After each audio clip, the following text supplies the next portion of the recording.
ہماری یہاں بعض اوقات بڑی خبر کوئی اہمیت حاصل کیے بغیر ہواؤں میں گم ہو جاتی ہے، جبکہ ان باتوں سے لوگوں کا آگاہ ہونا اس لیے ضروری ہے کہ ہمیں پتہ چلے کہ ہم اس وقت کہاں کھڑے ہیں اور کہاں جا رہے ہیں۔ خبر یہ ہے کہ سندھ کے ایک نواحی گاؤں تھارو شاہ میں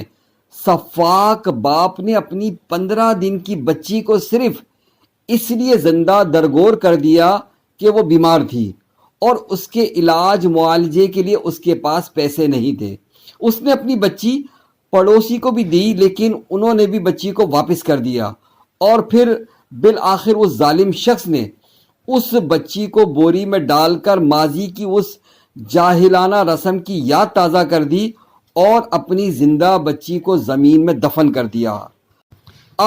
نہ آسمان گرا اور نہ زمین پھٹی۔ اس میں تو کوئی دو رائے نہیں کہ ایسے ظالم و سفاک شخص کو سخت سے سخت اور کڑی سے کڑی سزا دی جائے، لیکن یہ بھی دیکھنا پڑے گا کہ حالیہ شدید ترین مہنگائی اور معاشی معاملات نے لوگوں کو نہ جانے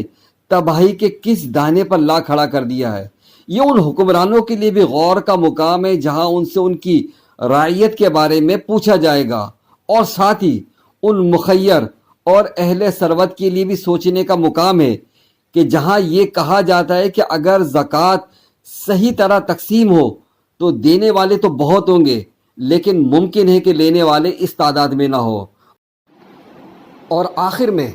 اس تمام گفتگو کا خلاصہ قرآن پاک کی یہ آیت مبارکہ، جس کا ترجمہ اور مفہوم: اور غربت کے ڈر سے اپنی اولاد کو قتل نہ کرو، ہم انہیں بھی رزق دیں گے اور تمہیں بھی، اور بے شک انہیں قتل کرنا کبیرہ گناہ ہے۔